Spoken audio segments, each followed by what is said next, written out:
Sir, प्रशांत कल नीतीश कुमार से मिले थे प्रशांत किशोर और इस्तीफा की पेशकश की थी, लेकिन लिया नहीं इस्तीफा। देखिए, नीतीश कुमार जी की पार्टी, अब वो जो एक कहानी है ना कि प्याज भी खाना और जूता भी खाना, इसी में अब है।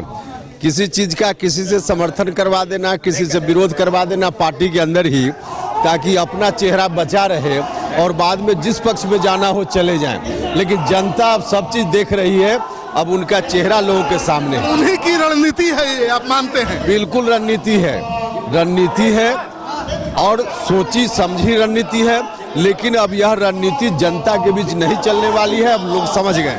तो आपने सुन लिया, उपेंद्र कुशवाहा जी का कहना है कि ये सोची समझी रणनीति का हिस्सा है। नीतीश कुमार ने सोच समझ करके खुद समर्थन किया है नागरिकता संशोधन बिल का और पार्टी के कुछ लोगों को उस बिल का विरोध करने का काम सौंप दिया है। तो जो आरोप लगाया जा रहा था विपक्ष के द्वारा कि नीतीश कुमार 2024 की रणनीति के तहत प्रशांत किशोर से काम करवा रहे हैं, तो उस पर मुहर लगा दी है उपेंद्र कुशवाहा ने।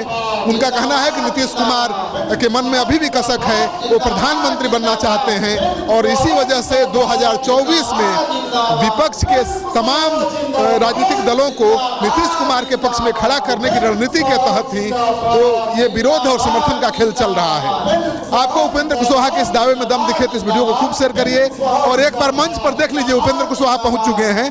उपेंद्र कुशवाहा की पार्टी की तरफ से लौह पुरुष सरदार वल्लभ भाई पटेल की जयंती समारोह मनाया जा रहा है।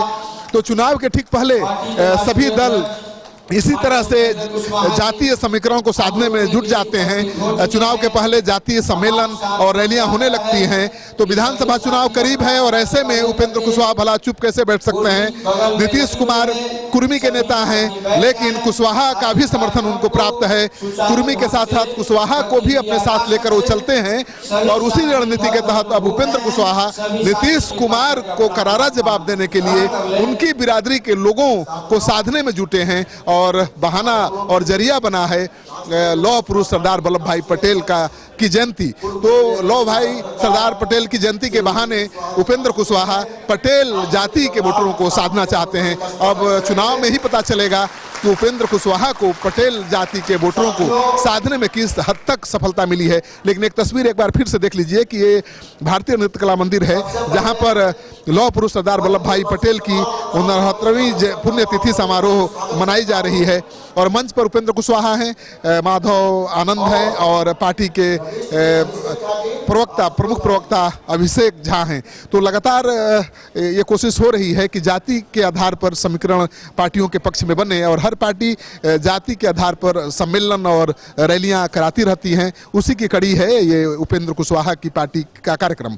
तो अब देखना यह है कि उपेंद्र कुशवाहा आगामी विधानसभा चुनाव में किस हद तक लौह पुरुष सरदार वल्लभ भाई पटेल के नाम पर पटेल जाति को अपनी पार्टी से जोड़ पाते हैं।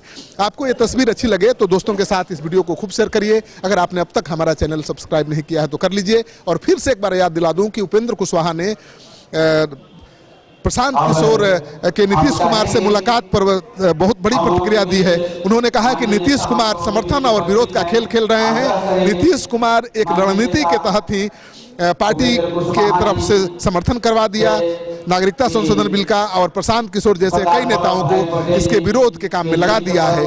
तो ये खेल अब सफल नहीं होने वाला है, उपेंद्र कुशवाहा का कहना है। और वैसे भी ये बात हवा में थी ही कि कहीं 2024 की रणनीति के तहत प्रशांत किशोर नीतीश कुमार के लिए काम तो नहीं कर रहे हैं, क्योंकि प्रशांत किशोर कल मिले नीतीश कुमार से और अपने इस्तीफे की पेशकश 3 बार की, लेकिन नीतीश कुमार ने इस्तीफा लेने से मना कर दिया। जाहिर है कि प्रशांत किशोर अभी भी अपने पर कायम है और इसी तरह से नागरिकता संशोधन बिल और एनआरसी का विरोध करते रहेंगे और इसी बहाने बीजेपी विरोधी मोदी विरोधी ताकतों को अपने पक्ष में खड़ा कर लेंगे। लेकिन ये कितना काम आएगा नीतीश कुमार के, ये देखने वाली बात होगी। आपको ये तस्वीर अच्छी लगे तो दोस्तों के साथ इस वीडियो को जरूर शेयर करिए। अगर आपने अब तक हमारा चैनल सब्सक्राइब नहीं किया तो कर लीजिए। आपका सहयोग समर्थन सिटी पोस्ट के लिए बहुत मायने रखता है।